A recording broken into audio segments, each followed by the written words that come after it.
Good evening, race fans. Welcome to the Core Racing Network. Tonight, we are here live at the Las Vegas Motor Speedway. We're in Sin City. We're here to see who's going to make some gambles here tonight and who's going to get that big payout for the win here, as we are back for the 191 Motorsports race number 2 here in the beautiful Gen 6 cars.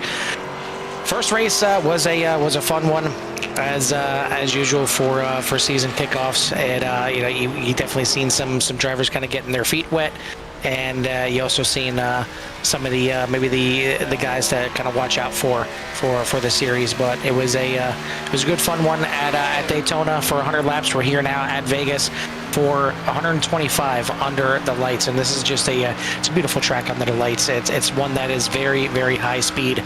Some good enough banking that you can really let it rip around this track, so I'm looking forward to it.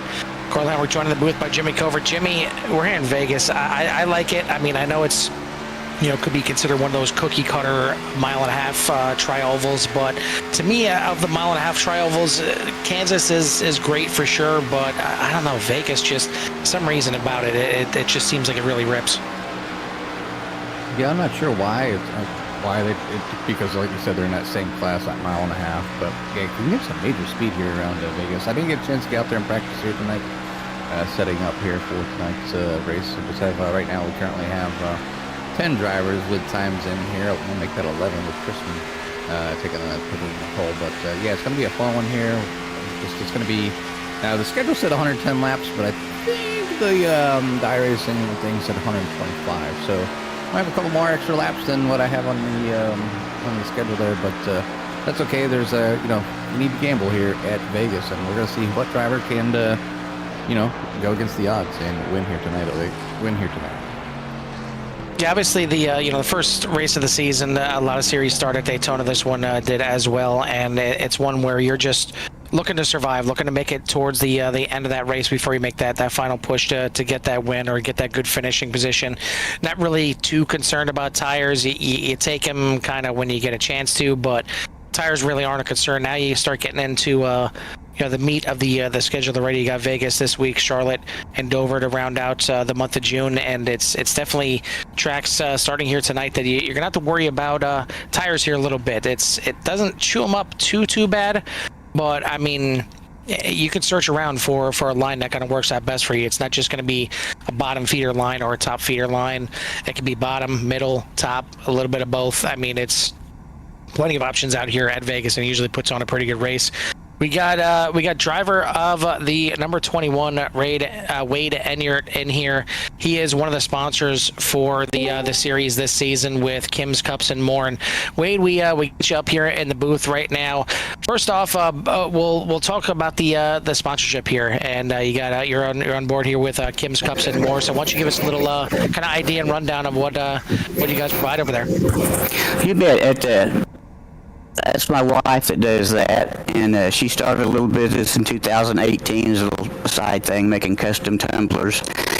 As a present, she's made over 900 tumblers using a sublimation process. There's a lot of sports teams and things like that. They can also, like for the ladies, there's the ones that they like all the bling, the custom, the glitter, the rhinestones, and all that kind of. Every one of them's handmade and satisfaction guaranteed.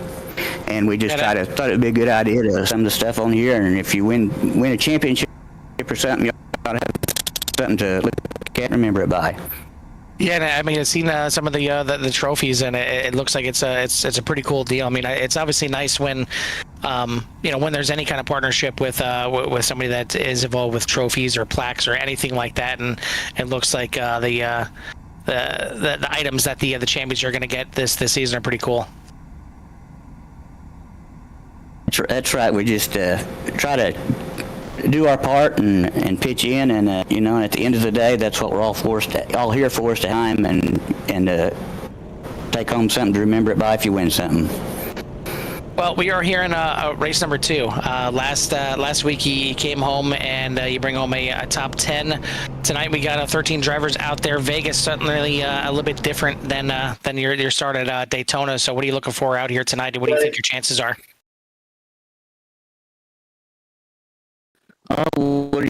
Have a good top 5 run and consistent throughout, and try try to stay out of if there is any carnage and chaos and wrecks, miss what we can, and and come through on the other, see what happens. But I've had some success here in Xfinity and trucks before.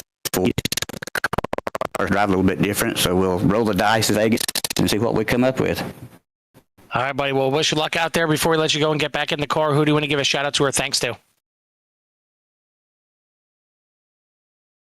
I'd like to thank my wife for having the idea to, support the trucks and the things like that, and then just thank my Lord and Savior Christ and my family for letting me do this, and then everybody that runs the league that's out here with us, and you guys for putting up. It was I thought last week was very professional, and you guys did a wonderful job. Well, we appreciate that, buddy. Well, looking forward to you guys putting on a great show out here once again tonight, and maybe we'll get to talk to you if get yourself up there for a top 3 tonight. But either way, I want to thank you and your wife for the sponsorship for the season.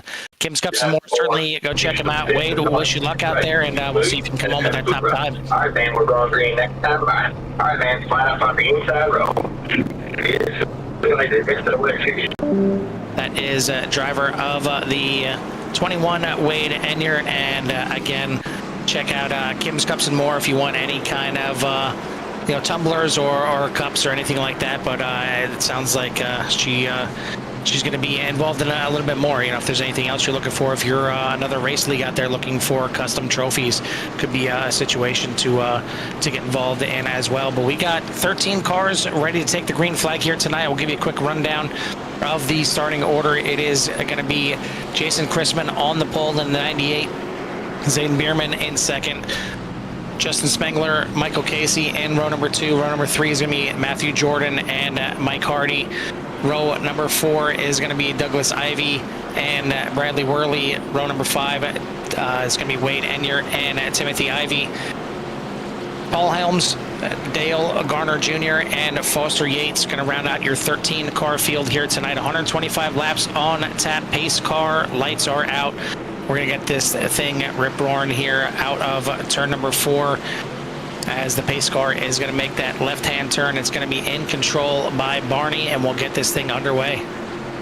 We definitely get this thing here underway. It's obviously going to be an exciting race, 125 laps. As Jason will go ahead and bring them down here to the Geico restart zone. The lights are green, the flag is in the air, and away we go down into turn number 1. So we should see some pretty good action here as we try to, sort things out here early as new tires and whatnot. But you gotta get a little warmth in those tires to really get these things to stick. But right now, the 98 of Jason Chrisman doing a good job being out there out front. We'll move back just a little bit as we have the 23 of Matthew Jordan down to the inside. The 6 trying to make a move, but has to check up there for the 5 just a little bit. But had a pretty good run, come through the middle. 20 getting a little squirrely, going to go high, getting a little wiggle there. Everybody checking up, giving him space. So 20 is going to go ahead and fall back just a little bit. Going to fall back into P number 7. Tag on the wall there as well. So definitely, the 20 is a little bit out of control, trying to catch it here. Everybody looking to get by. Good catch by the 20 as he did tag the wall just a little bit, but now we've got a 3-wide situation as the 21 of Wade gets by. 31 checking up, not to be 3-wide going into the corner. So just keeping an eye on that. Number 20 is just having a little bit of issue trying to find that throttle ratio that you need to exit the corner. Yeah, and it's nighttime. It is cool. Track temperatures out there right now, so that could certainly be playing a part. And those cold tires, I don't think drivers realize it that much. I mean, you get out there in practice, and you're kind of ripping right out the gates right from as soon as you get out onto the track. But when you're coming around here, you're taking a slow pace lap. Those tires are just staying colder and colder until you jump on it and get on it. And then between that and the aero is something that, again, unless you're practicing it, unless you're driving behind cars in practice, you're not going to understand how much the aero actually affects these cars and and throws them around, whether it's pushing or if the driver in front of you is kind of going back and forth a little bit in the corners. It could really upset the handling of the car. Track temperature only at 72 degrees out here in the desert, so it's not going to help with the grip for sure. And it looks like everybody's starting to calm down a little bit here. Lap number 5 now. Tires should be finally coming into their own, but out front in the race right now, it is Jason Chrisman leading Michael Casey, Justin Spengler, Zane Bierman, and Matthew Jordan for your top 5. Douglas Ivey there in the 85 getting down on the apron. It's kind of a risky move in most cases, but was able to maintain control and hold his position of P number 7 as he looks forward as they're fighting pretty much kind of single file, but you can see not everybody's running the exact same line, Carl. No, I mean, this is a track where it's it's kind of like a mini Michigan, where there's 4 or 5 different lines that you can take in the corners here. And it's certainly it's a half mile shorter, maybe a little bit more banking, but to me it just kind of reminds me of it because it's so fast and the cars usually stick so well to the track. You can run really anywhere. It's wherever you feel comfortable, or sometimes the car will tell you where it feels comfortable on the track, and you're gonna have to do with what it says, but. Right now, it's a bit of a breakaway from the first, like maybe 6-7 cars out front right now. Obviously, Jason Chrisman leading the way, but the top 7 right now, about a second and a half ahead of Timothy Ivey, who kind of leads that second little group. And then Dale Garner, the 31, falling back off the pace just a little bit, but plenty early here tonight. It was a heck of a race at Daytona last week, and really it came down to a great finish. Bradley Worley leading them off of turn number 4, heading to the tri-oval, and we're just kind of waiting for Winkler to make his move. Casey tried to make his move as well, but that ended up being your top 3 finishing order: Worley, Winker, and Casey. So obviously they are the tops in the points here tonight, but only Casey right now up there in the top 3. Worley back there in 5th, and trying to see. I don't think Winker is in the field here tonight, so. We'll see if Bradley can go back-to-back, or if we got our second new winner here tonight. But right now, Jason Chrisman still leading the way. It's really, obviously super early here, as we're only 9 laps in of the 125. So a lot of the name of the game here is just be patient. If you got these guys in front of you, and you're looking on, there's no sense of beating your car up, trying to catch them. You're right there with them. One mistake can take out everybody, and obviously still getting used to how everybody drives and trying to see how long you can kind of go out there, what kind of moves.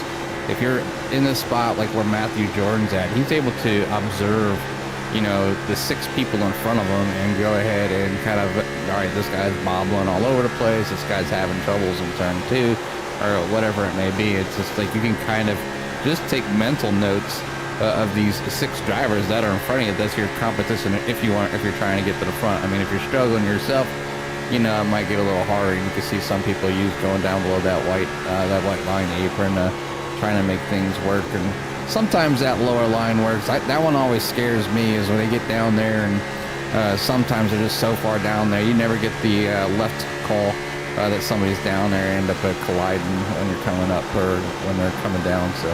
Just a tricky spot to be going down across that apron, and might be just the 28 of Justin Spengler just trying to make something work, trying to get that little bit of edge, but he's getting kind of hung down there, kind of by himself. So just kind of fighting with the 5 of Zane Bierman, trying to keep that third, or trying to make his way up to P number 2, but. Right now, everybody's doing pretty dang good here. Carl, go back here with Wade. He's still back here in P number 11, following the 79 of Foster Yates. A good start for the boys here for 191 Motorsports, and a little bit spread out here as well, as it's something that can certainly happen here at Vegas. You can drive multiple different lines, but again, those tires will wear differently depending on how hard you are driving that car. And right now, again, it's a bit of a 6-car breakaway at the front. Matthew Jordan kind of getting shooken off that a little bit, so he is back there with Timothy Ivey in 7th and 8th. And then you got Mike Hardy leading Foster Yates and Wade Enyart for 9th, 10th, and 11th. And looks like 12th Paul Helms in the mix there as well.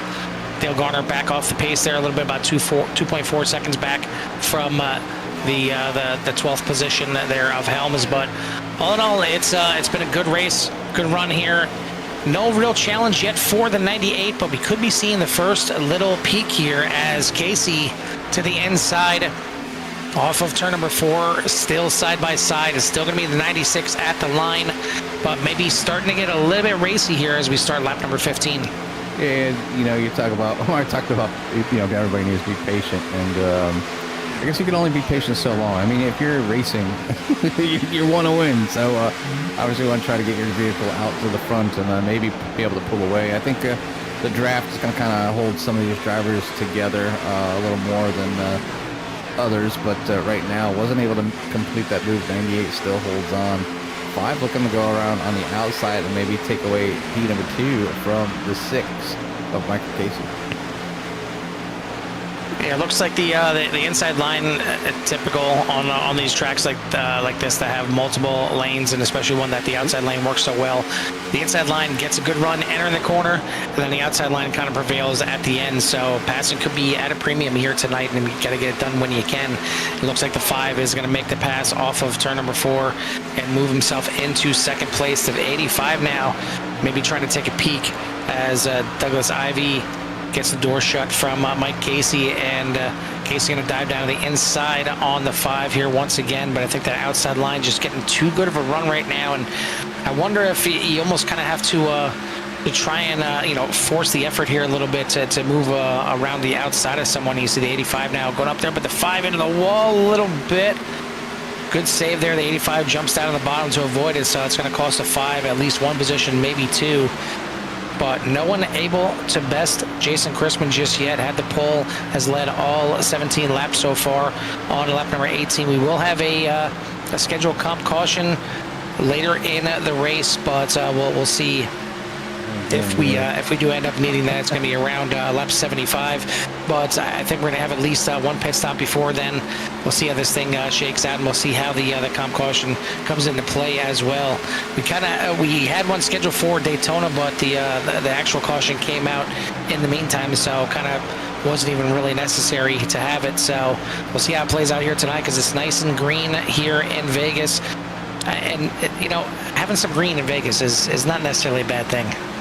I mean, if you have green in Vegas, you might want to think about going home soon. I mean, typically your pockets are inside out, and you're wondering if I should use my next mortgage to roll them dice. But definitely not what these drivers are doing right here, right now. They're staying green and clean at 19 laps. I think that's now lap 20 of 125. So a lot more racing to go. I'm going to be interested in to seeing when these cautions start to fall, how these drivers take to the pits, Carl. I mean, it's something, I do realize, a bunch of drivers out here are probably fairly new to iRacing. They got, or they just don't do officials, or have had bad luck in officials. Some of the iRatings are a little lower. It doesn't necessarily mean anything. And a lot of times, except when you get really high iRatings, it just means that the person's probably been around a really long time and really know what's going on. And typically when some of these iRatings are a little lower, they're usually newer, or they just they don't do officials or whatever. So that's why you don't know who's actually extremely good when he gets down in these lower iRatings. Like we seen that it was Bradley last week won. So and he had below a 1,000 iRating. So there's a lot of learning obviously going on out there. So that's why I'm just interested to see how these drivers will handle these green flag pit stops, because it's like the biggest thing that I know everybody goes, and I need to practice. And they're like, what do you practice? And to me, I'm like in my head, like, what are you practicing? Doing laps, all right. At Vegas, you can probably do that in about 20 minutes, 25 minutes. Get a good feel of where the car should be, where it likes to be, and then maybe run a tank out so you know what it's like on low fuel. Don't put fuel in it. Just put tires on it. See how it handles. Run it around for a while. Maybe then just take 2 tires. All kinds of stuff that I would be doing as a driver, preparing for a race. But that's on the track. A lot of people forget about one of the main parts, coming down into the pits, and where you can gain or lose more time on the track, in the pits, and anywhere else. Yeah, we've said it so many times, and to me, I get why you want to practice how the car runs out there on the track. You totally need to understand what's going on with the car, but it really, no matter how much practice time is set for the series, for the official, whatever you're doing, if it's an hour-long practice, if it's a 10-minute long practice, dedicate at maximum 80% of that out there on the track, and then the other 20% plus should be practicing pit road. Even if it's the easiest pit road to get onto, there's so much time you can be gained or lost just getting every little bit of speed coming down off the track and into pit lane before, and getting down to tonight 50 miles an hour is the speed limit for pit lane. And then same thing, like Jimmy said, to try out some different strategies if you have some time. Run a nice 15-20 lap run, and then come in and take 2 tires to see if that is a viable option to come back out there, or if it's just absolutely squirrely loose. But I mean, there's so many times that drivers just get out there and they just want a hot lap. They just want to figure, okay, how can I get the most speed? How can I get this thing in the pole? Well, it doesn't matter if you get the pole. If you run 50 laps in the lead, you're still gonna have to make a pit stop at one point or another. And for these guys right now, it's been green. So as of right now, it's looking like a green flag pit stop could be coming up here pretty soon. Surprisingly, Vegas, I don't know, it doesn't seem like it causes that many issues coming into pit lane compared to some other tracks. You're coming in from 180 miles an hour plus from the from the banking down to the flat, down to 50 miles an hour. We don't really see too much incident wise coming into the pits, but it is certainly one. I mean, it has all the makings that it should easily be a tough one to get into. Yeah, it's not too bad here at Vegas. As far as the pit stop goes, obviously it's not one of the harder tracks to kind of get down in the pits. I mean, but there is some tracks, Carl. I mean, if you just blink and you miss your spot by like a car length, you're coming in the pits too hot. Maybe it's one of those tracks where you dialed back your brake bias to the rear just a little bit for better trail braking through the corners. And you got to remember to put that back. Or you'll get hard on them brakes to slow down, and the next thing you know, you're doing a 180 before you get to the pit entrance. Yeah, I mean, a couple tracks coming to mind. Dover definitely is, in my opinion, maybe the toughest pit lane to get into. It's so much banking, and then you're coming down off of that very small kind of apron on the track, as we will see possibly a yellow flag and pit stops anyway, as the 23 gets turned around on the front stretch. Looks like no other damage, no wall hit or anything like that, so everybody's going to get away from this one the way it seems. We'll take a look and see what happened there, sending Matthew Jordan around the 15 of Timothy Ivey. Maybe drifted up a little bit. Looks like our friend Netcode coming into play there a little bit as well, probably about half a foot in between the 15 and the 23. They may have made contact anyway, but for those just tuning in here, if you're not sure what netcode is, everyone here is we're not running all in the same living room. They're all across the country, sometimes across the world, and sometimes using different servers, different connections, and they don't all match up sometimes. And the iRacing gods kind of sometimes predict if there was going to be contact or not. And in this case, there was a prediction of contact between the 15 and 23, and send Matthew Jordan around for a spin. But again, it doesn't look like too much, if any, damage to the front of the 15 or the back of the 23. So both of them getting away here, and giving all these drivers a little bit of a free pit stop here to get it done under yellow. And everything that we just talked about doesn't really matter as much under yellow, but still does. You want to keep that thing at 51 miles an hour. Can be done here if you're careful on it without getting that speeding penalty. And then again, the pit strategy comes into play as well. Is it a situation where now is the time to try two tires? And yeah, I'm surprised that wasn't contact right there. I know you can drive through cars in the inside there in the pit boxes. I didn't think you could drive that far out there through cars, but it worked out. Yeah, that's like just one of those days, Obviously, it worked today. I think there's like obviously a time delay when you're coming out in case that happens. But I'm wondering, like, if two cars were to do that and then just keep maintaining pace inside each other, what happens after a certain amount of time? Yeah, I mean, especially with the timing and scoring. I mean, are they just, you know, .000 in front of each other, or what the case is? Well, we've seen the lead change there before the pit stops there, as Michael Casey was in the lead over Jason Chrisman, but now, again, after the pit stops, a little bit better pit stop there for Jason Chrisman. Actually, it looks like it was a better pit time for Michael Casey, about a tenth of a second faster for Michael Casey in pit lane, or in his pit box, but could be just the pole position spot there for Jason Chrisman, able to get him out in front of Casey here, and he's going to have the lead and the control here on the restart there on the inside in the 98 Aris machine. Michael Casey going to restart here in second. Bradley Worley, Zane Bierman, Justin Spengler for your top five. Then you got Timothy Ivey, Douglas Ivey, Matthew Jordan, Paul Helms, Dale Garner for the top 10. Yates, Enyart, and Hardy going to round out your 13-car field. Biggest move of the race so far is now going to be Bradley Worley, and he's got that number 88 up to third place, trying to go back-to-back to start out the season here in the Budweiser machine, but it's going to be tough here, as it seems like Jason Chrisman was mighty comfortable in front for quite some time until Michael Casey finally figured out a way to get around him. But Chrisman going to have the control here on the restart. Pace car lights are out. Going to be making that left-hand turn in here this time by completing 30 laps. We're going to start lap 32 here once we get the green flag. It just seems like it's forever coming out of turn number 4 there, but finally the pace car pulls in. It's in control here by Jason Chrisman. He's on the loud pedal, and we are back to racing here at Vegas. Back to racing, and obviously Jason getting a good jump there, and allowing him to re-establish the lead there before turn 1, and Michael Casey will go ahead and fall into number 2. Bradley Worley in third.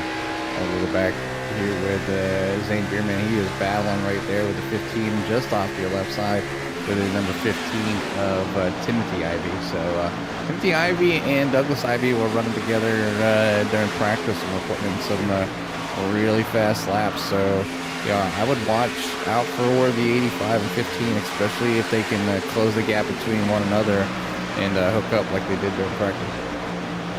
Well, it seemed like that 15 really started to come alive late in that run there as well, so maybe there's a big old slide, and that is going to be another caution, and I'm going to involve Jordan here once again. Big contact this time, though, as we'll see quite a few cars getting banged up there. The 5 of Zane Bierman taking a big impact there, and that front left not even moving right now. We'll see it starting up here with the 28 there of Justin Spengler getting mighty loose out of the corner. Tries to save it, but then the 23. Yeah. 23 and 5 getting together pretty heavily. The 85 just gets down on the inside in time. I'm not sure if that was there it is. That was close. The 64 of Helms. I don't know if he kept it off that inside wall or not. That was he hit a severe angle heading out of the inside, but at least 3 cars involved in this one. Going to bring us right back under another complete caution there. And yeah, I'm not sure if the 64 got into the wall or not, but either way, this was a pretty severe impact for a couple of these cars out here, and we'll be back under caution here once again. Yeah, he took that evasive move there and just come down to that inside there, and right after you can see right there, boom, hitting the wall. Kind of takes him out of control, obviously trying to hold on to it the best he can, slowing down. So 20 will go ahead and make their way by pretty easily as that 64. But yeah, locking it up. You can see definitely on the brakes, back rear locked up there. Now trying to get that car rotated. But yeah, it's not easy slowing these things down, that's for sure. Now, do you see that contact right there did the same thing? It had that front left tire up in the air, so going to need some major repairs to the 64. And these drivers out here do have 2 fast repairs for the night. So I'm sure a couple of those cars are going to be seeing at least 1 fast repair getting taken already here. Fortunately for for the 23 getting involved in his second incident. The first one was a little bit easier to handle. Just need some 4 fresh Goodyears on there, but this one getting caught up a little bit harder there for Jordan. But going to rejoin the field here. Still got all 13 cars here in the running. A few of them probably using one of those 2 fast repairs, and we still got a good 90 laps to go here in this race. So we'll see how it all shakes out. But still, Jason Chrisman in the lead. Casey Worley, Timothy Ivey, and Douglas Ivey for that top 5.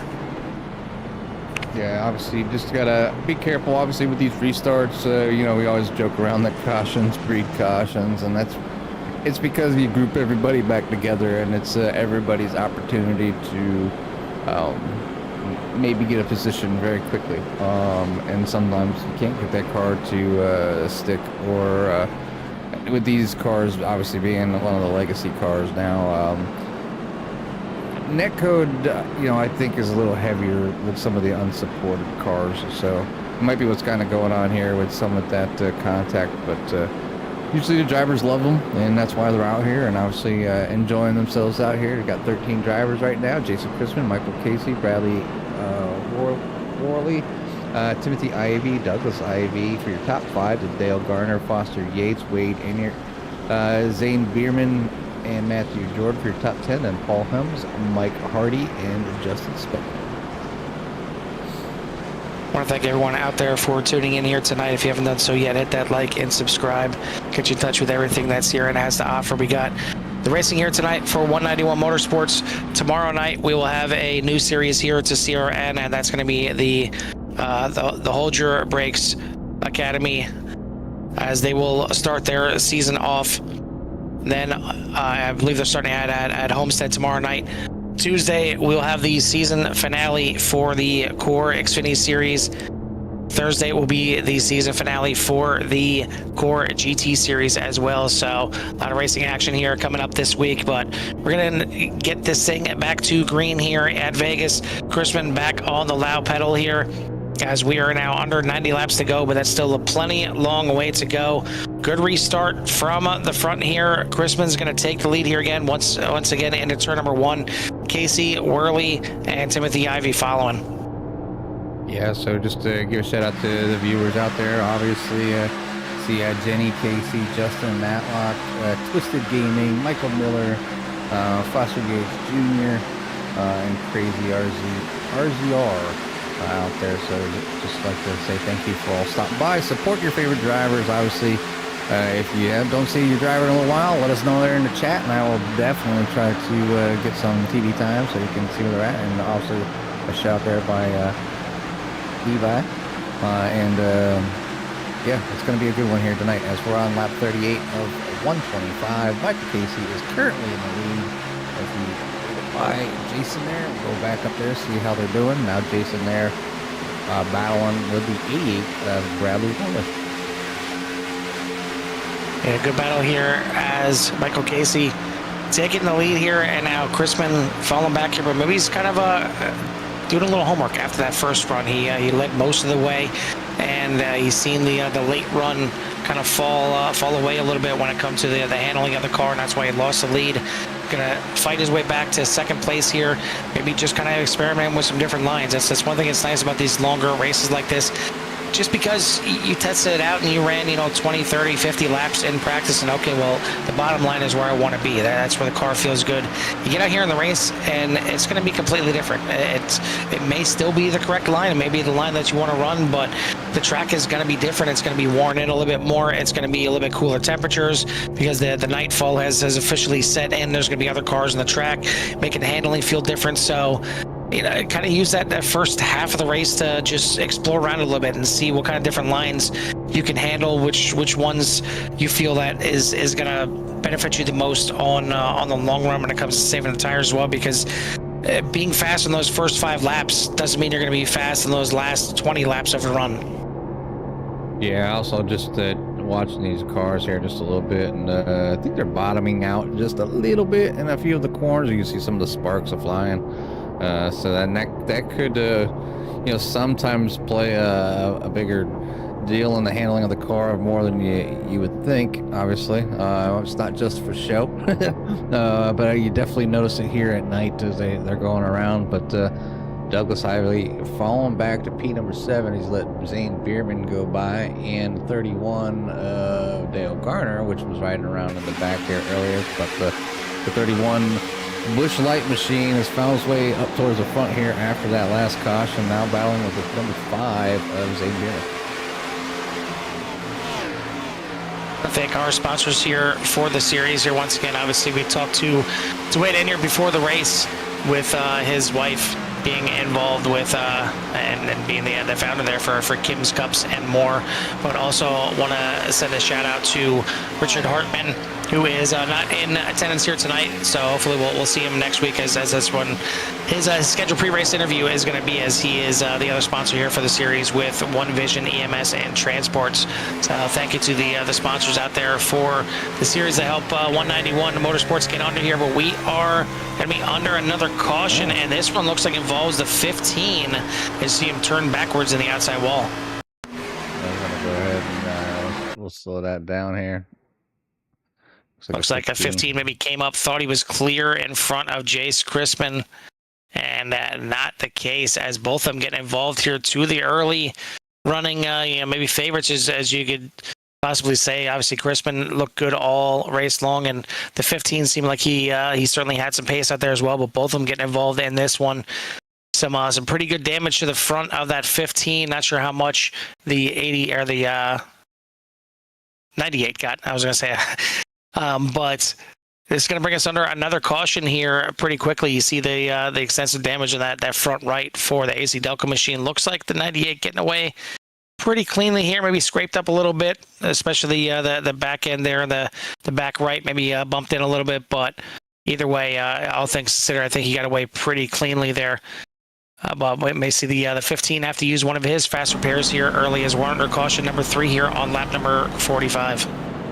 Yeah, and a little bit of caution here, caution there, but that's the, kind of the nature of the beast. That's why we do this virtually. Nobody gets hurt unless you're holding on to your direct drive at about 30 Newton meters, turn all the way up. That might throw your wrist out or something. But other than that, just all virtual cars go in. Let the virtual crew go ahead and put it back together again. They have 2 fast repairs. Hopefully, they haven't had to use both of them up here already, as we are about a third of the way through the race so far. We're at 45 laps of the 125, so definitely some good racing, some good signs of obviously people learning and getting there and attempting some passes. Just maybe didn't get that clear call and end up going around. So I'll have to regroup yet again here and see who, if anybody, will come down in the pits and take fuel. They're just happy kind of riding around out there. They only have 5 sets of tires, and which is a lot of tires, obviously. But if you have a caution, come in and get tires. Have a caution, come in and get tires. You'll be out before you know it. So obviously a lot of drivers staying out. I think if I was towards the back of the pack, I would think about maybe taking fuel. Maybe so that I know maybe I could stay out and possibly lap everybody down if something happened. You can catch everybody a lap down and then be in a little better position for yourself. But right now we're doubling back up. Michael Casey will lead them off there from where he's selecting the bottom.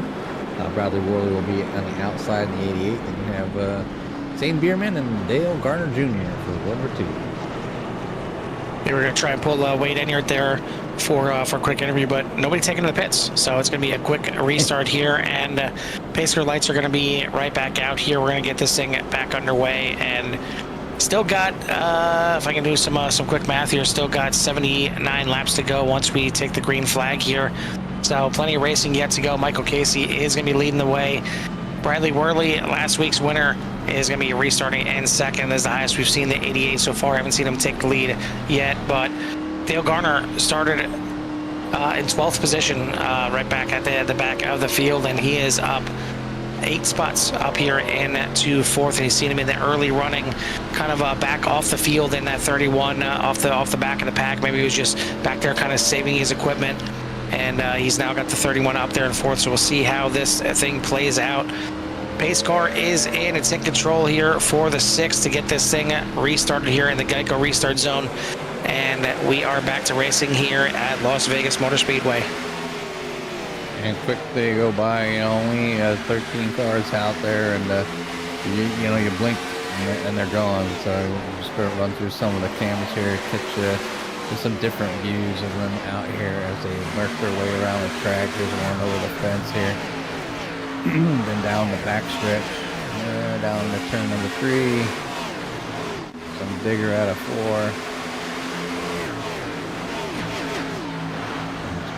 4 already gone. There's a 4 exit.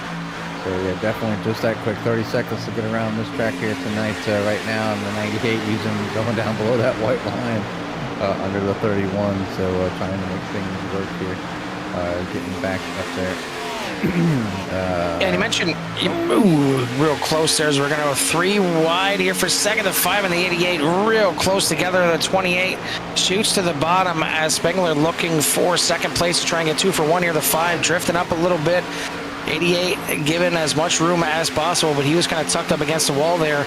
28 still down below. Now he's finally going to move up to right behind him, but diving down to the bottom again, getting real close to 5.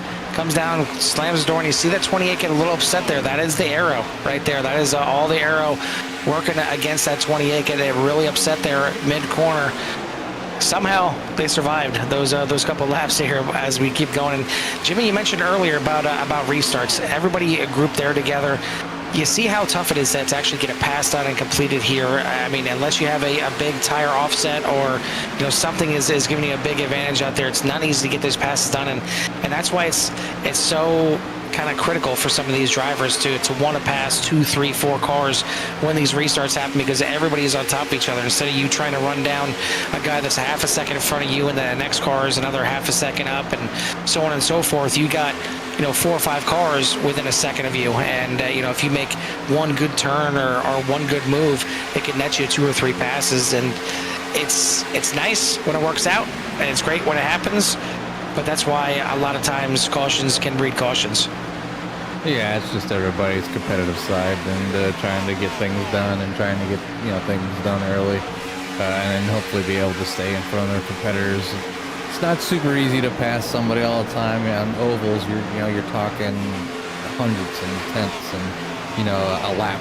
So you're just like inching closer every lap, or you're falling back ever so slowly. So you do everything you can to try to maintain a consistent speed, so you're not burning up them tires. But it really is all about your inputs, you know, all about driver's input. I don't know how true it is, but I heard that most corners on ovals, you really shouldn't be turning past the 10 o'clock mark. I guess it really kind of depends on how much you have your wheel offset, but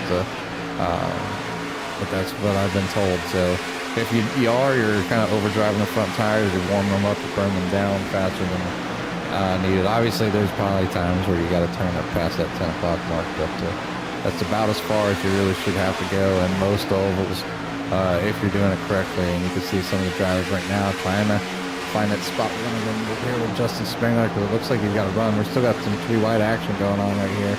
98 was just involved with 88 and 5. Now the 23 looking to that bottom side, continuing to go down below the apron there on the front stretch and trying to make things work. But that outside, he just kind of like he gains some time and then he loses it. Obviously, as he's unable to kind of drift up in front of that one spot. But the 28 is now up into P number 5. He's down 2 spots from the start. He did start in 3rd place, so we know he's got speed. Can he get back up there? Can he get back up? Can he get back to the front? We're gonna move back with Timothy Ivey. He's up 2 spots in P number 8. But like I said, he was running with his, I believe that's his dad, and Douglas in the 85, and they were running earlier, and they were like, you know, it's some of the faster cars out on the track. So we'll see if these two can kind of hook up. See, ever since they've said something, they've kind of started congregating around each other just a little bit, and maybe trying to get that to what they were doing in practice to start working here during the race. But top 55 of 125, Joseph Chrisman is your leader. Yeah, Chrisman just taking the lead over Michael Casey as he did pit on lap number 44. He's got some fresh tires on that 98. putting him to work here as he moved his way through the field. Here is the pass here for the lead. Down the backstretch, the 98 able to send it in on the bottom into turn number 3 and 4, and you see just so much better grip there on the bottom. He's able to keep more speed in it, but we are going to be under another caution here as we're bringing it back live. And it looks like the 88's involved in this one. We'll see what brought this one out right there. Off the corner. Not sure if the 28 got loose, but it sent him down the track either way into the 88.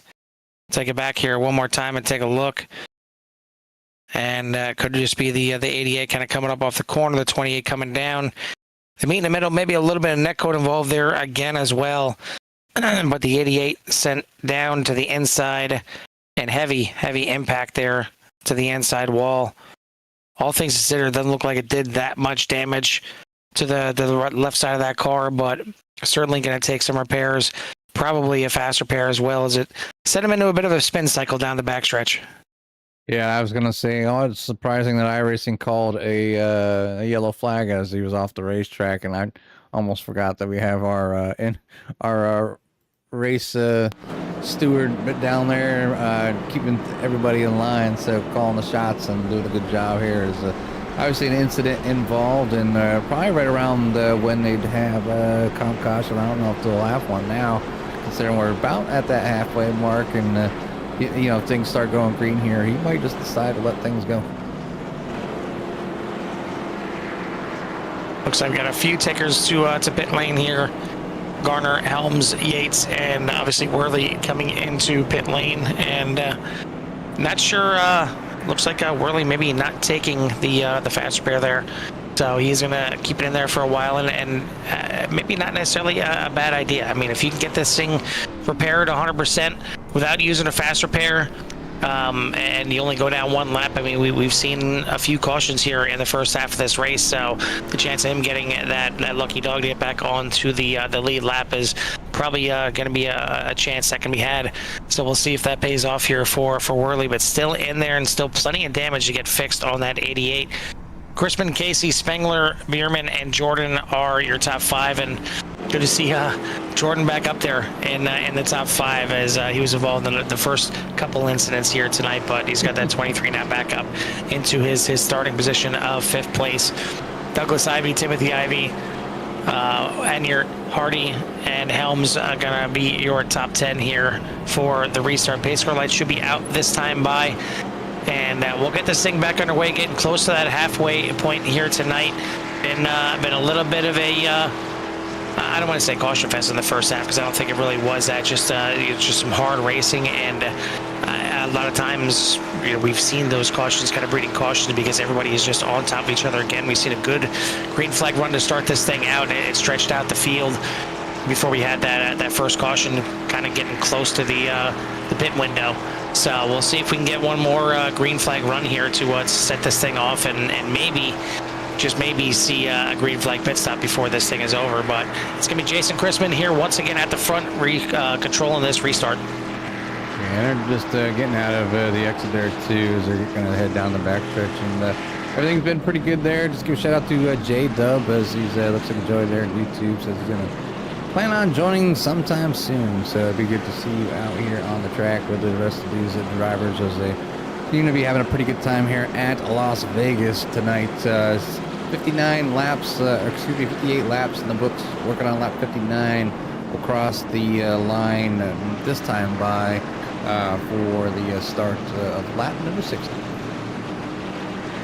So we get a chance, and we're getting close to halfway point. Jimmy, I think it's about time to set these guys off here a little bit, let them engines roar, and give everyone out there in Sierra Nation a little love to hear it. A little bit love to hear it.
flag flies in the air tonight here, a little past the half lane mark.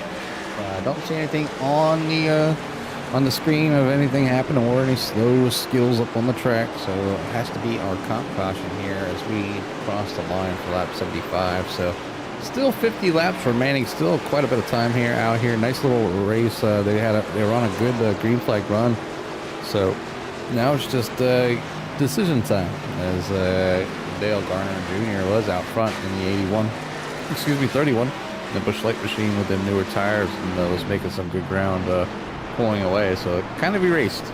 So comp cautions can be nice if you're like a slow guy and you need a break. You kind of get in there, or you can kind of ruin a good run that maybe you have. So but that's the rules here at 191 Motorsports, and they like to have themselves a comp caution and let everybody kind of catch back up, and you know, allows some people to maybe get some repairs done, get some fuel, some tires, or just maybe regroup and get a chance or ability to maybe get a better finish. So we'll see how, obviously all the drivers will come in, top off, probably get fuel, tires, and all that good stuff here, as we do only have about 50 laps. So if I have 2 sets of tires, I'm at least taking one now, and then obviously my next pit stop I would take one as well. So, but definitely should be plenty good to go. Definitely, if any fast repairs, or you know, this is the time to get your car all party for the rest of the race.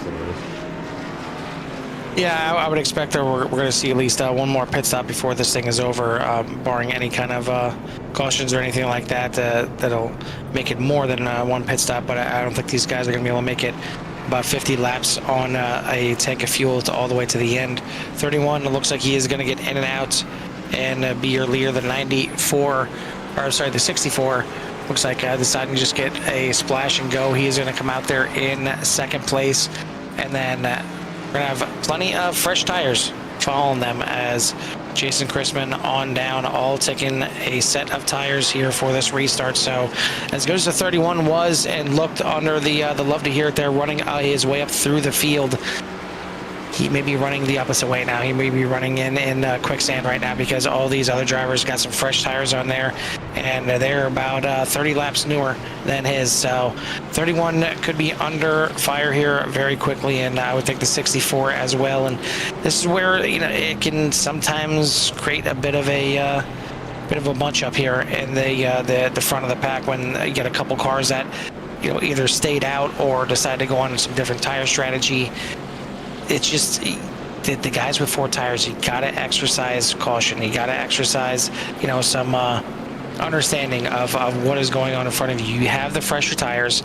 I know you want to get out there. I know you want to get in the lead and get around these guys as quick as possible, but you gotta be smart about it. You gotta just take your time, figure out what's going on here, and then work your way past those guys, and then you can do what you need to do. Try and run away from the field, or you know, get into a comfort zone with those tires and try and make them last as long as possible. Looks like the 64 just needs to get up to the top lane, but we're gonna put it back under caution here for another lap here. Not sure what is going on here. Looks like Bradley Worley still 2 laps down here. Not sure about getting the lucky dog. I'm not sure. I'm not seeing them in the there. He is in the back there. I didn't see him for some reason, but yeah, still 2 laps down. So maybe no lucky dog situation here, and maybe no. There we go. So maybe for some reason Iracing didn't give it to him. He's going to get at least one wave around here, get himself back to 1 lap down here, and the other 12 all on the lead lap. Yeah, it's obviously. You know, you sit back there, and maybe that's why they extended the caution. Be like, hey, am I going to get my wave around, or what? What's going on? So, we did last time he was in was on lap 74, so obviously a different when he should have got that back. So, but right now, everybody's doing a pretty good job here. Shout out to Justin Matlock for showing up there, and Volta Power USA. For the restart here, it is going to be Dale Garner Jr., Paul Helms, Jason Chrisman, Timothy Ivey, and Michael Casey for your top 5. Then you got Douglas Ivey, Zane Bierman, Justin Spengler, Matthew Jordan, Wade Enyart for your top 10. Then Mike Hardy, Foster Yates round out the 12 on the lead lap. And then you see Bradley Worley rejoining the field here, still one lap down, still needing one more caution to get himself back up into the mix. He certainly had some speed to be up there battling for a top 5 here tonight, but he's got to get some luck now. He's got to get some help here from somebody having some kind of issues, and hopefully it doesn't entangle him in there in the process, and he can get that lap back. Going to get this thing back going here at the start of lap 80, so we're still going to have 46 laps left in this race, but it's starting to get to the back end here, and should see these drivers start ramping up the pressure here a little bit. Pace car going to be in this time by. It's in the hands of Dale Garner. How long can him and Helms hold off these drivers on the fresh tires as they come out of turn number 4? Pace car dives into pit lane, and the cars head towards the Geico restart zone, and we are back under racing here at Vegas. The 31 gets a good jump. Not sure what happened on the outside there. 64 stepping out a little bit. The 15 blinking out. He had some troubles with that at Daytona. Didn't really see too much of it early on in the race, but now as the race goes on, I'm starting to see it a little bit more. Hopefully Ivy doesn't get well, like a better word, screwed over by a bad connection here once again. Looks like he's stable, and then all of a sudden he blinks out. You see him going into turn number 3. Well, I should say you don't see him. And the 20 getting sideways through the corner, saved it about 3-4 times, and somehow still pointing the right direction when it comes to the tri-oval. Yeah, just getting on that gas and just kind of losing rear end and having to We got another caution. But up in front of him, you see people up against the wall. Looks like Yates in the 64, so Yates pointing the other way around here as they come to a stop. But we'll go ahead and check out to see exactly what happened. We were watching in the 20 save it, and maybe just hard racing here.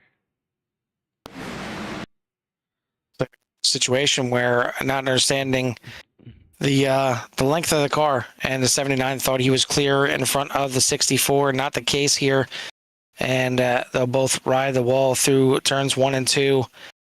A little bit of damage to the 79, and looks like a little bit to the 64 as well. Just kind of pushing him along the wall there. And 1 and 2 is going to bring us out under another caution here, and this is maybe a bit of a wake-up call for the 31 there of Dale Garner. We've only been under green for a couple laps and already back to 6th place.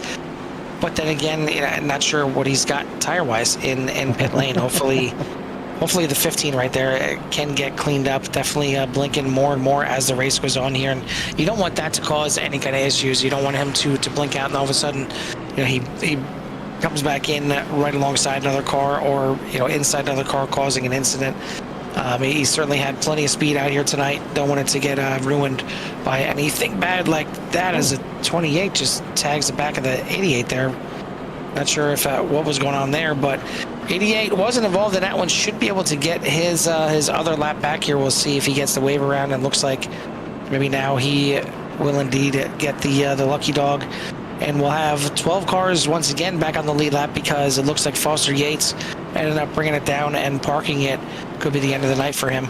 Oh, no. Yeah, tough break there for the 79. Obviously getting involved and in on that last one. And, sometimes it's just, obviously it gets frustrating, but, you try to go out there, do your best, and bring it in when you can and get repairs done. I don't know if maybe he didn't check his fast repair box, or he used his automatically on something small, maybe like from a wall scrape, and now he doesn't have it or he really needs it. So it's the only bad part about fast repairs is if you have it set to automatic, which is good because you'll never forget it.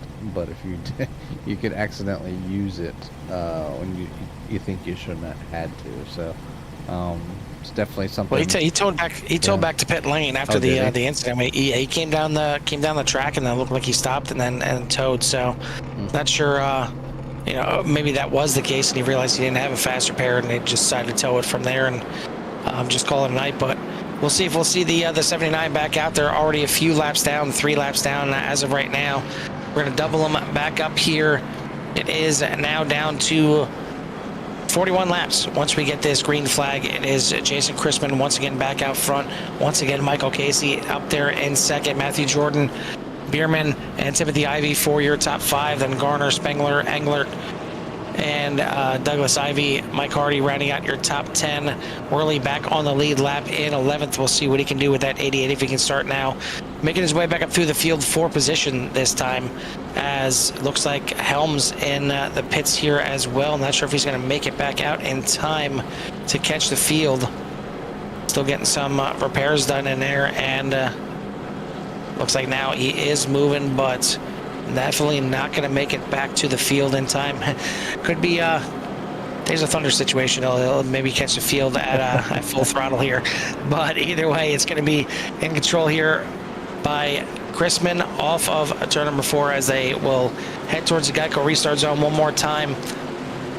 We'll see what we can do for these for this last little run. I think it's maybe around that edge where they may be able to make it all the way to the end here, but nobody really decided to come in on that pit stop there. So pretty interesting to see how this thing plays out. Chrisman back on the loud pedal, racing again here at Vegas, as right away Casey jumps down behind him and it gets in line. Battle for third behind him between Jordan and Bierman. Yeah, maybe the slower laps is enough to kind of give them enough what was needed to make it to the end. Like I said, I never really had a true calling or when these drivers had to come down to pit and how many laps. So right now it's almost like as it started.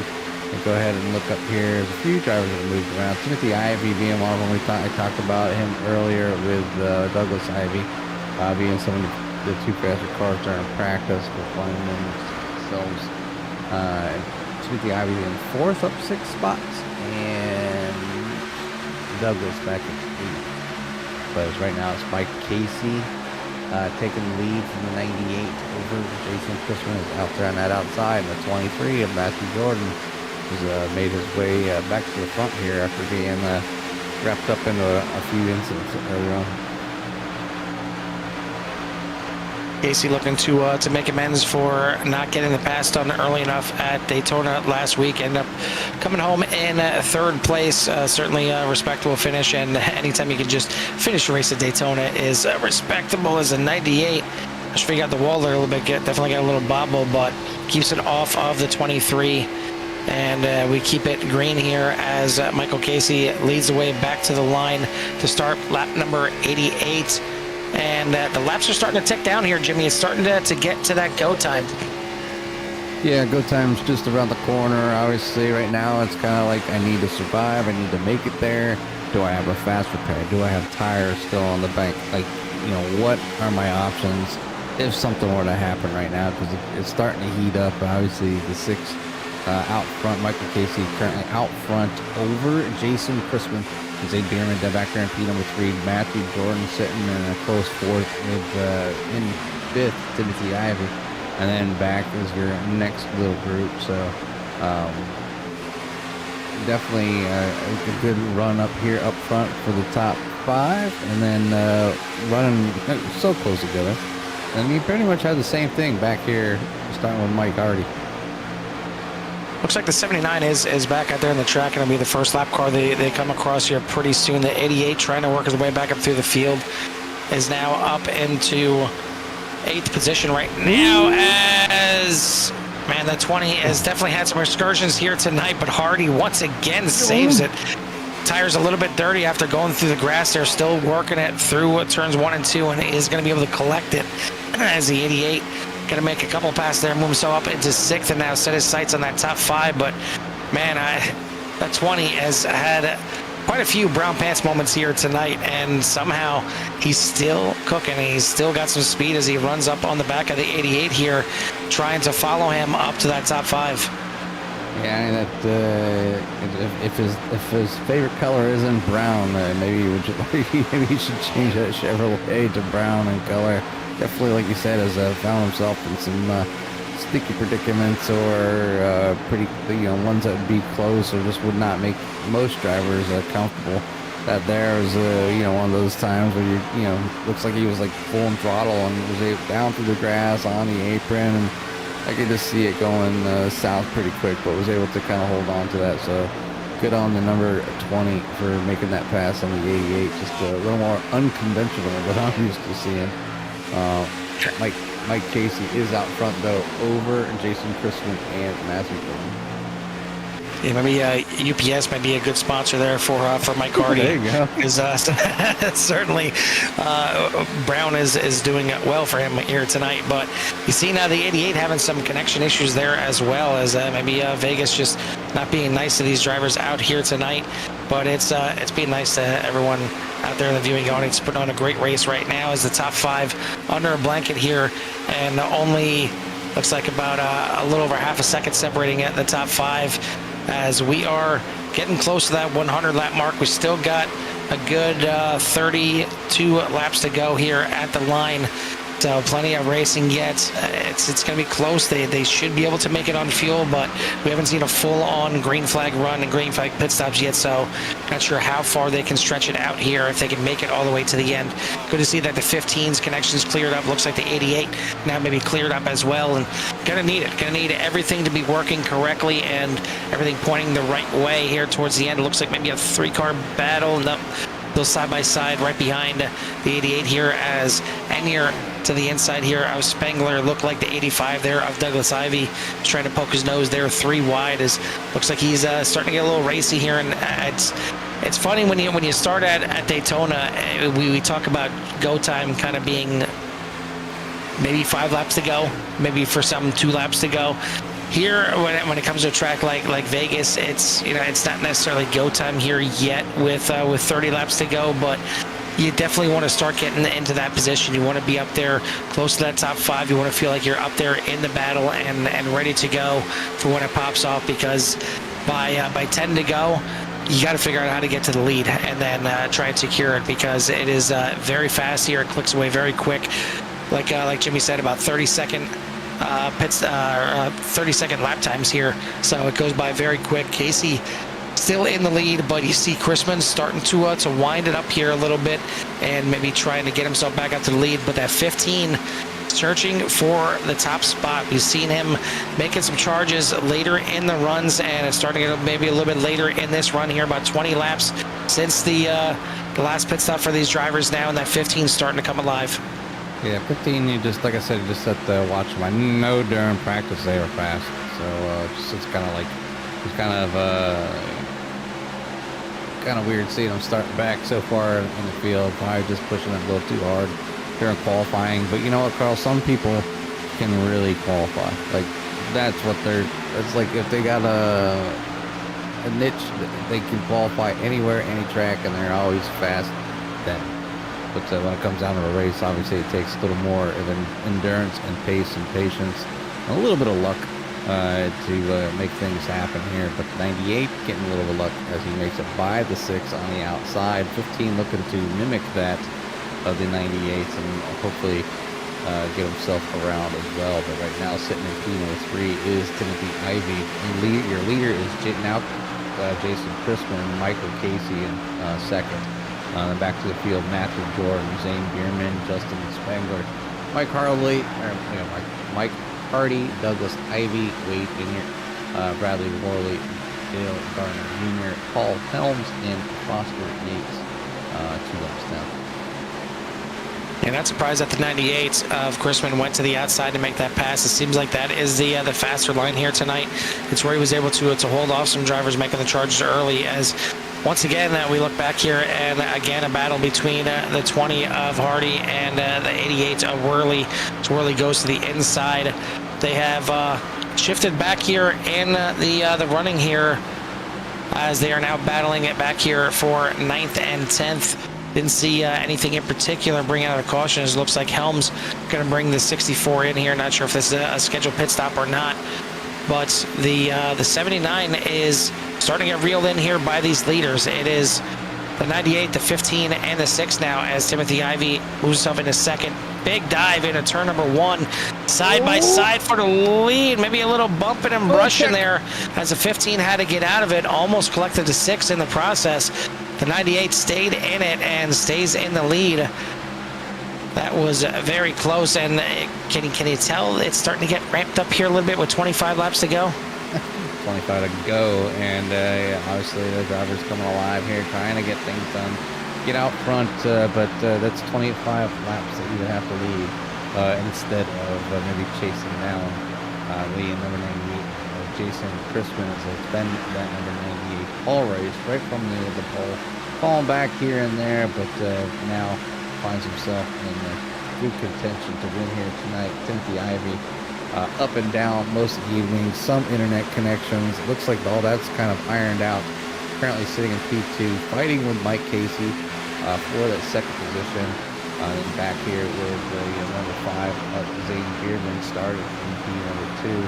And has his hands full with the number 23 of Matthew Jordan, another driver that we've seen get involved in a few incidents, but has found themselves back up here in the top 5. As we're counting down laps to the end here, I go back to the field here, kind of see where everybody's at. Justin Spengler, there's the 6, Douglas Ivey, the 85, and 7. Wade Inyett, we already talked to earlier tonight, up here in the booth for one of the sponsors, sitting in heat number 7. Bradley Worley is now back on the lead lap and looking to battle with Wade for the 7th position, but in 8th currently. Douglas Ivey in the 85 has fallen back a few spots in 9th place. Mike Hardy down 4 spots in that 20, and we've seen this 20, I think, save more what could have been a lot more of an accident than most drivers, I think, put together here tonight. So slapping the wall there just a little bit, kind of getting loose. So we'll see what that 20 can muster here by the end. Dale Garner Jr. in the 31 was leading, but I think at that point either not many tires remaining behind the wall and maybe he's saving a set. But right now, 20 laps to go. Do the drivers have enough fuel to make it through the end? We're about to find out here as we wind this thing down, and definitely a different race here tonight for Jason Crispin, as he's looked pretty dominant out there in the 98. Not so much out at Daytona, as he ended up coming home with an 8th place finish. So looking to bounce back here tonight and doing a good job so far. Can he hold it off for another 20 laps? Gets a little wide out of the corner there. The 6 had a bit of a peak. Going to fall back in line here. 19 laps to go. The 79 is right in front of these guys, not for position. He is a lap car trying to keep himself in the mix of this thing and hoping a caution comes out, or maybe a couple cautions to get him back up into the mix of this thing. Is unfortunately Yates back there in 13th, 2 laps down. But Helms now also 2 laps down, so a chance to at least pick up a position before this thing is over. Mike Hardy was in the pits. He is now back out there after pitting here on lap number 105. 18 laps to go. 98 leading the way. Casey trying to figure out a way to get by him, and the 15 trying to kind of regroup right now, as it looked like he had a good run, got up to the 98, got alongside of him, and it just didn't work out as the 6 gets into the back quarter, but luckily the 98 was ready for it. Yeah, take a little shot there on that left rear bumper and kind of sit on the track just a little bit, but enough to maybe give the 6th the opportunity exiting Fulmore.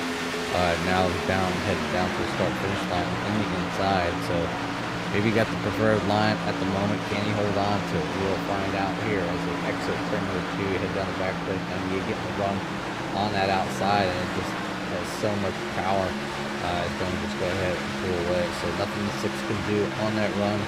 Always being able to maintain the momentum that he gained. Falls back behind the 98.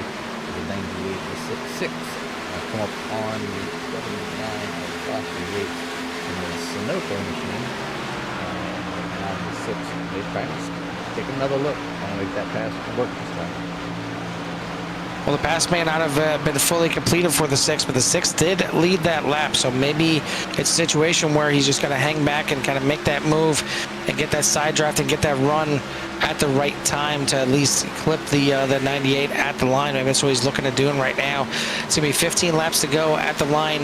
The top 3 separated by 0.3 of a second. The 6, big mistake right there, gets into the wall, saves it, but it's going to open the door on the outside for the 15, and possibly Ivy will have a chance now to capitalize and move himself into second. Tries to get a run, but just not enough on that outside. The 6 of Casey going to hold on to it for the time being, but it's going to give a little bit of a gap, a little bit of buffer for the 98 to maybe work around this 79 without too much concern.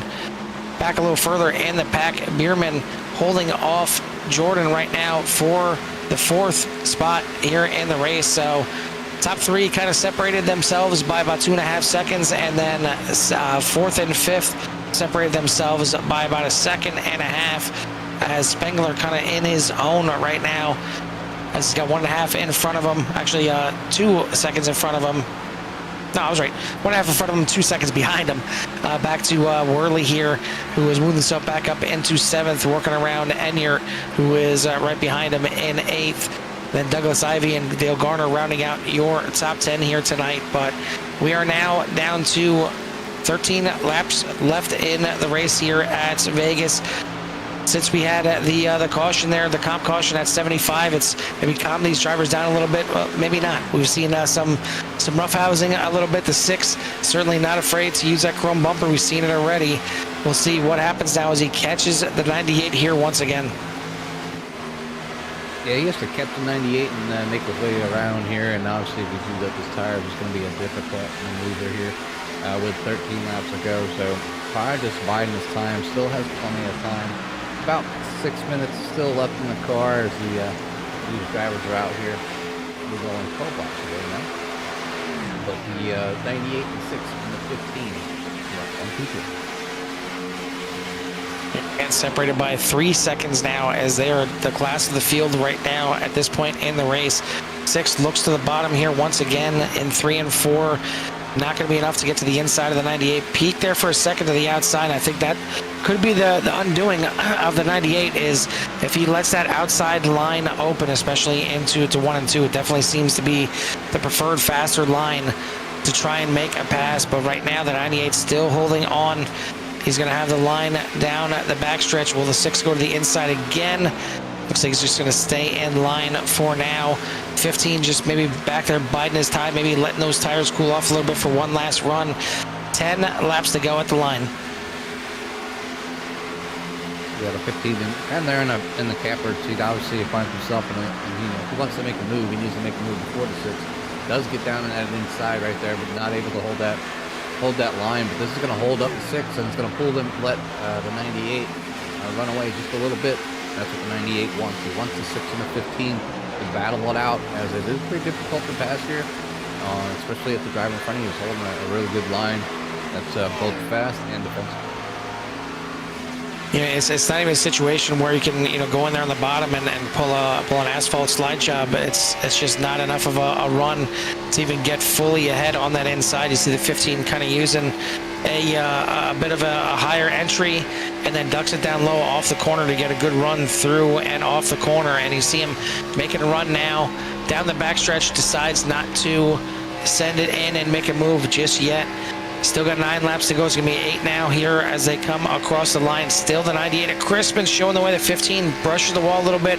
6 dives down low here onto the apron. Just gets a nose to the side here of the 98, but I think the 98 is more than comfortable in that middle line, and once again drives away through the corner. And now taking that bottom line, the 6 kind of gets hampered a little bit. The 15 closes in again. 3 cars still under a blanket here at the front of the field.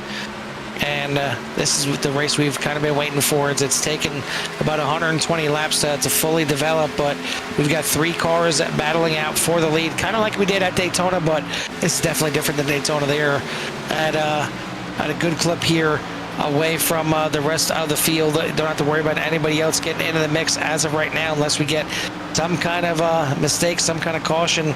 But back here, the 5, the 23, and the is it 28? 28 is, yeah, 28 slowly dragging these guys in here as Spengler was kind of back all on his own, but battle again for second place of 15, sends it in there side by side. He got a great run out of 4, and this may be enough to be able to send it in and pull a bit of a slide jump on the 6. He's got to slide up in front of him, or the 6 is gonna get a run, and you see it again on that outside line. The 6 gets the run. The 15 had his opportunity. You got to go in there. You got to make that move. You got to slide up there, or everything that you just did is all for nothing. And once again, the 15 is gonna be chasing. Maybe gets enough of the side draft here. No, the 6 stays in second place.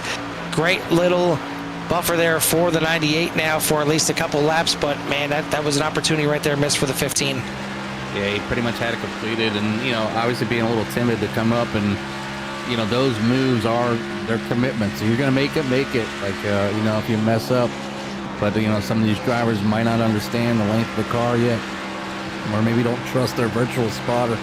So it can get very hesitant to make a move where you don't want to end up spinning yourself. So, and that's what happened if he would have made that move late here. But they have 4 laps to go. They have a little time to kind of reel in the 98 of Jason Crispin.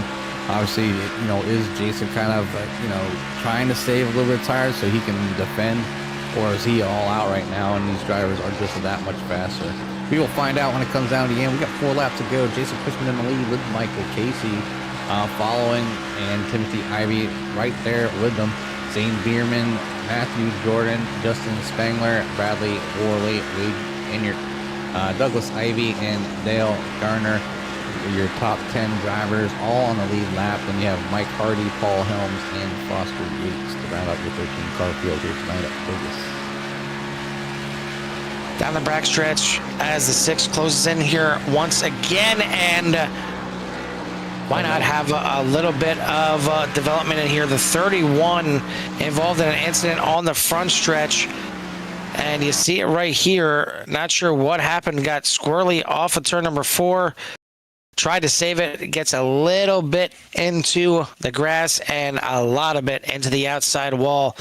Heavy impact. That car just flying to pieces here on the front stretch. Going to bring us under a caution and put us into a green-white checkered situation. And man, this is going to get interesting here. This is going to get hairy.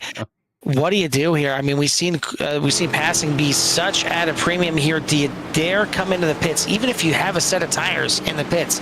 Do you dare give up that track position to come in here? I mean, if you have a set of tires, can you make it work for the green-white checkered here? I mean, you could probably make 3 or 4 passes, but if you're, only one of these 3 guys here, it looks like everyone is coming in. We'll see the 15 decides to pull back out now. It looks like everyone gonna come into pit lane.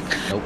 Was that the 98 there, or the 79 there, getting a lap back by staying out there? But all your leaders. Looks like everyone coming in. Who's got tires though? I mean, is this just a situation where we need to make sure we can make it on fuel? Does anyone have tires to be able to put on those cars? Do you dare take 2 tires? We're about to see, I think, a lot of different strategies here. There's tires on the 98, tires on the 5, tires on the 28, tires on most of the vehicles. At least the top 3 have tires.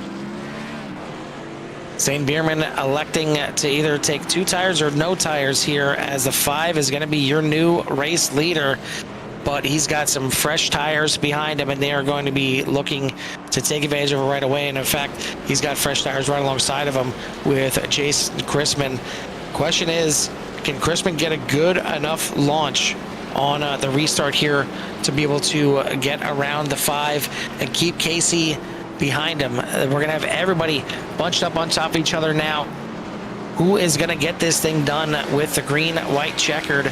As we have had a great 125 laps so far, but we're not done. We got to go into some overtime here to finish this thing out. Pace car lights should be out this time by, and taking a look here and trying to see, because it's behind the overlay here for me to see how many green-white checkered attempts they have. Either way, it's going to be doubled up here this time by, as this is going to be green, white checkered attempt number 1 of 2 here tonight. So if we have a quick caution before they take the white flag, we'll do it again, and we'll see who is going to finish this thing out on top. Bierman electing the different strategy here from everybody else. It's a risky strategy, but he's only going to make it pay off, and maybe not have to make it pay off for too long, because if we get a quick caution, get a restart, and get another quick caution, that is the end of the race. Only 2 attempts here at the green, white checkered. Excuse me. Maybe this is his chance and his attempt at the win here tonight. Maybe it's his only chance at the win here tonight. So we'll see if it pays off for him. His race at Daytona, trying to look, it was not exactly a good one for him, finishing back there in 14th position. So a lot better race here for the 5, certainly working out so far. Can the Ford Performance number 5 get it done? You see Michael Casey right on the backside there, and I'm sure wants to stick to him like glue on this restart. If he can stay with the 5 and they can somehow clear that 98, and maybe the chance for Casey to get this thing done. I really think it's going to take a couple cautions and ending this thing under caution for the 5 to be able to handle this thing. But either way, he is bringing him back to the restart zone, and we are back to racing here at Vegas. Green, white, checkered overtime here for the 191 Motorsports Series, and heading off into turn number 1. The 5 is going to be clear. The 6 sticking to him, trying to push him up through the corner. The 98 to the high side. The 6 and the 98 side by side. And it's actually going to hurt the 98. He's going to maybe look for the middle, but it's not there. The 5 is now stuck right in front of the 98, and this is going to be maybe a bit of a pick move for the 6. Going to work out nicely. Casey to the lead. The 23 of Jordan now to the inside. 3 wide. Back to the line, side by side. Final lap. And the caution will not come out. This thing is going to end under green. They just took the white flag. Casey now in the lead off of turn number 2. Jordan in second. And how about the 88? What a comeback. 2 laps down. And now Worley, your winner at Daytona, making a run here into the final corners. Gets to the inside, just tags the apron, so it's not going to be enough. Casey is going to get it done here tonight. A valiant effort from the 23 to go side by side. But Casey, your winner here at Vegas. A big incident there on that last lap. And you see him come 3 wide off the corner, and I'm not sure Chrisman realized that they were 3 wide on the inside, and some major impact. We'll take a look at that one more time, getting together with the 23, and then, man, just again, netcode. Seems like netcode on that front stretch tonight has been a bit of a killer.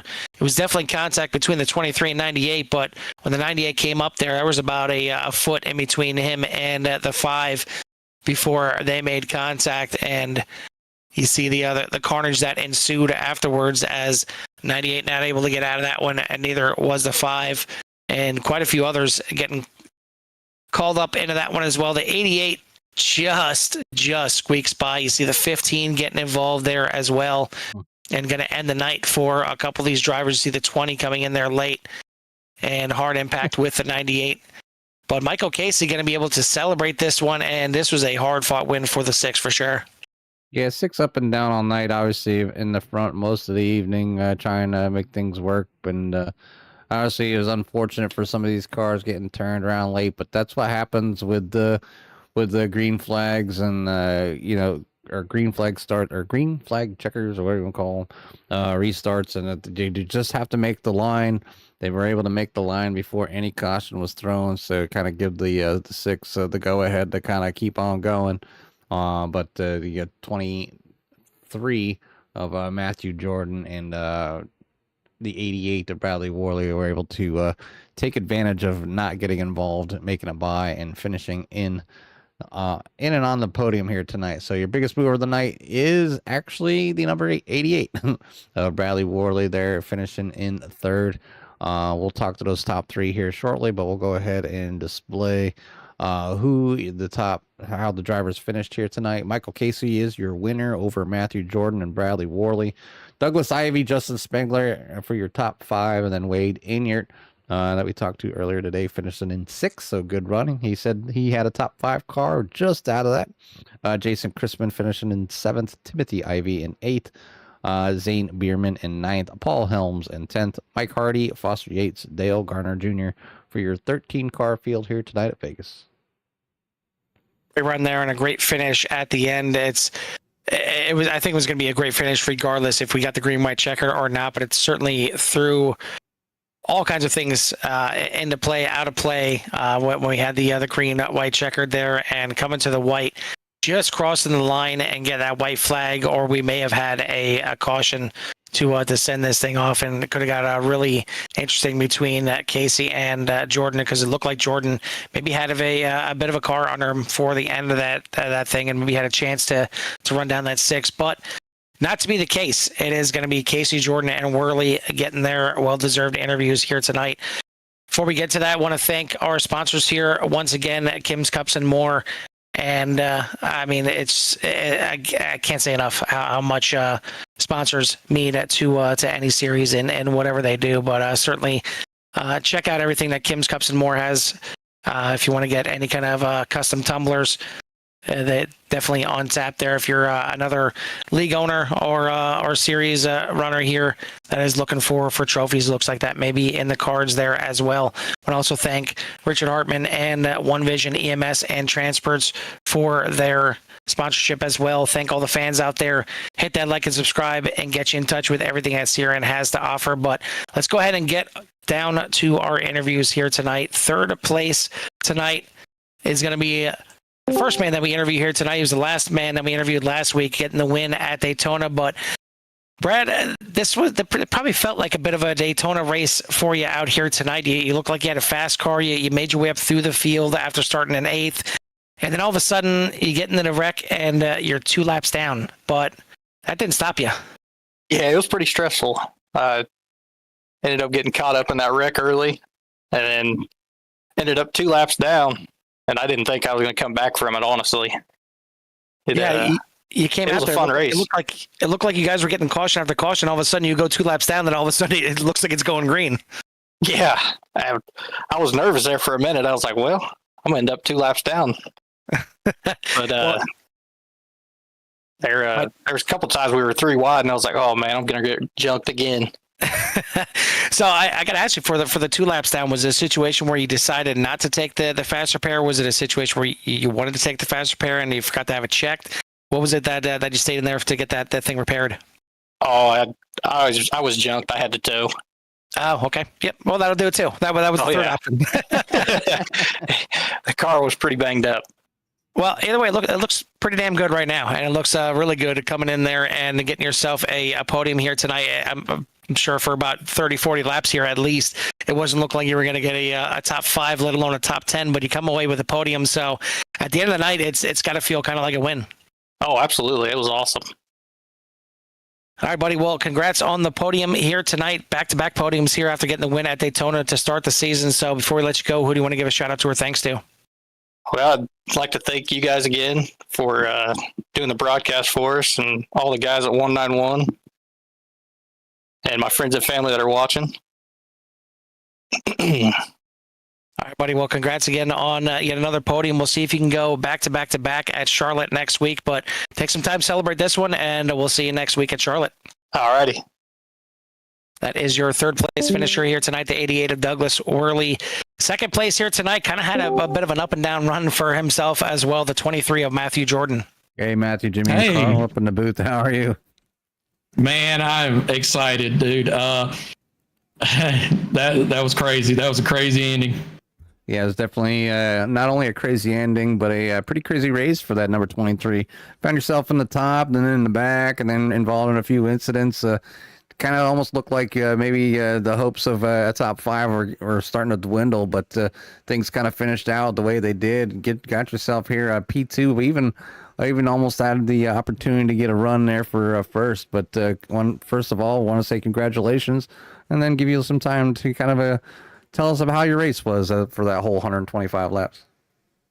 Yeah, well, first off, I got in a wreck early there with the 28, and that was just a racing deal. But I came back out, and I kind of stayed in the back a little bit and just kind of try to fill everything out and try to fill out my tires. That first little run there with my tires, I was a little loose on the bottom, just trying to figure things out and try to figure out where my run was going to come from. And you could get a real good run from the top, but they would just get up underneath you and slide up in front of you and just do a slide job on you. But it was just kind of going back and forth with that, and just dirty air played a big factor. I just try to move around a little bit, try to give and take where I could, and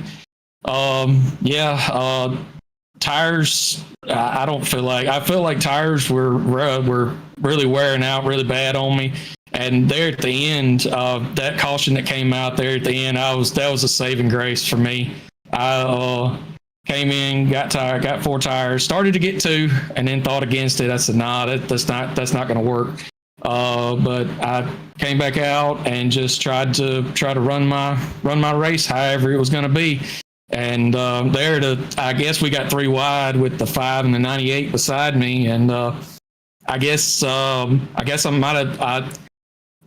didn't have as much room as I thought. I'm sorry for that. I just came up just a little bit too far, and just kind of got into the side of him. He got into the 5. That was my bad. But I told Mike while we were waiting in the waiting room to come in here, I told him, I said, man, I lifted for you. I could have cleaned his clock.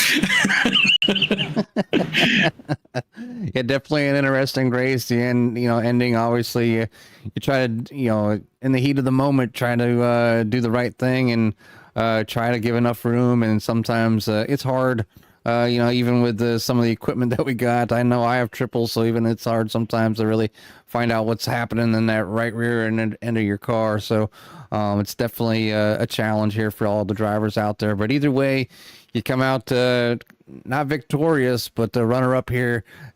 Great second place finish at Las Vegas after 125 laps. So here from CRN and everybody out there, I want to say congratulations and give you some time for any shout-outs you might have in that number 23. Yeah, first of all, I want to give a shout out. But first of all, the man upstairs, Jesus Christ, I couldn't be in this seat right now, sitting here, playing, doing iRacing and everything without his grace. Also, my wife and child, they may be watching in the living room right now. And my mom and dad should be here too now. They're probably playing with my little girl. And MMC, my sponsor, they're actually the company that I work for. And let's see, Kim's Cups, and 191 Motorsports for letting me come out and try to make a dream come true by racing. Yeah. Well, not all of us can, afford or do it in real life, and this is about the closest we can get. So I'm right there with you, brother.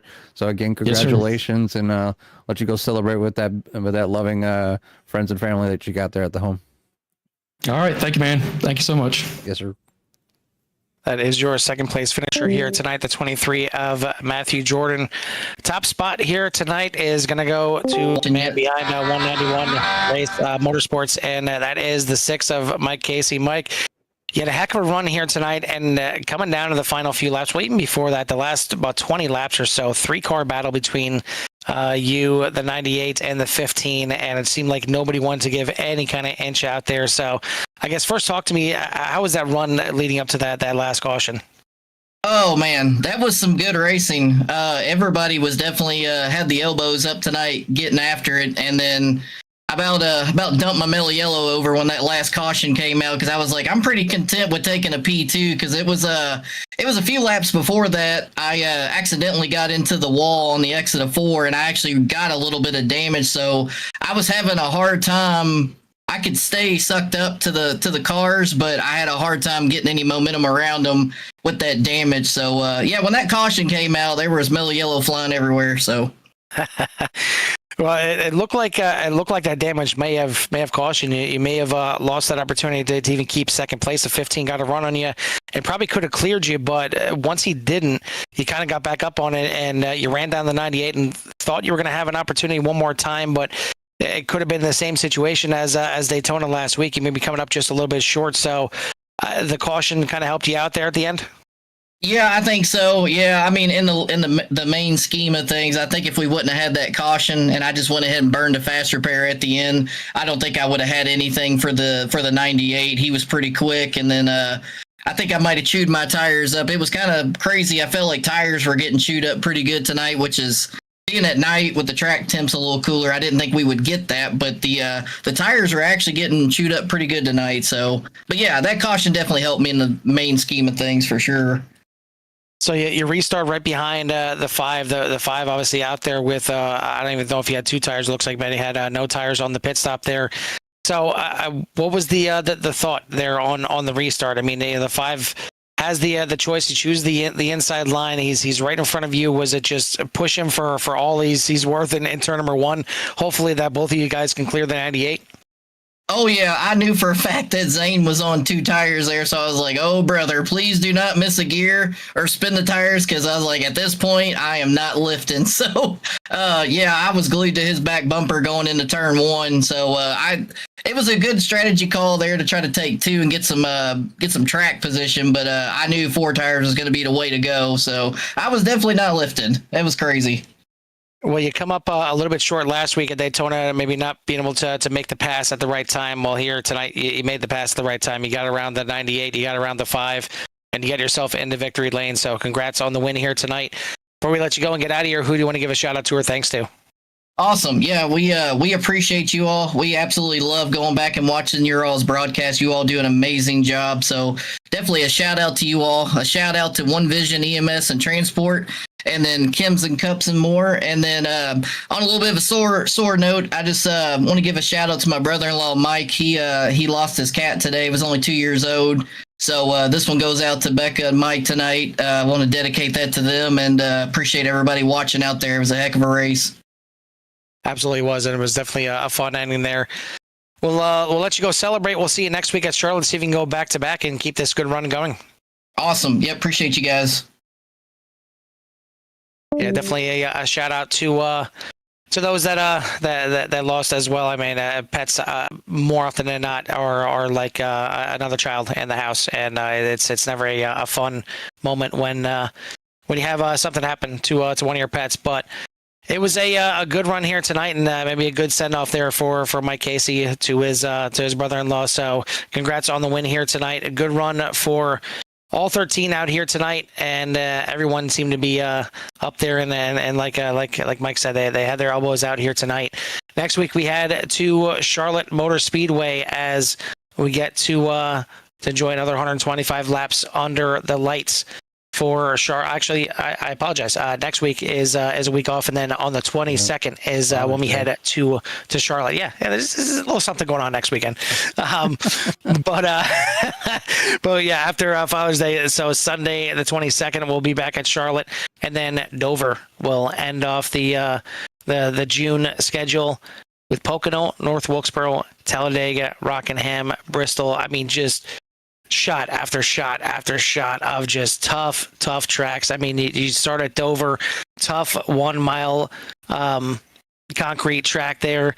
Pocono is basically a road course in the shape of an oval. North Wilkesboro, tough short track. Talladega, same thing as Daytona. I mean, it can chew you up real quickly. And then Rockingham, maybe by then, if they have the a new scan and a fresh pavement down there on the track, great. But most likely not. And rock is pretty much the key term there. It is bumpy. It is rough. And then of course Bristol being another one. And then 3 more. I mean, Indy, Michigan, Kentucky. It's a great looking schedule for the rest of these 12 races. So thank you once again to Mike and everybody here at 191 for bringing us in. As much as you guys enjoy us, we enjoy you guys as well. Thank everyone out there once again for tuning in here tonight to a great race here at Vegas. If you haven't done so yet, hit that like and subscribe. It gets you in touch with everything that we have to offer. But for myself and Jimmy here from LVMS, we'll see you at the track. Peace.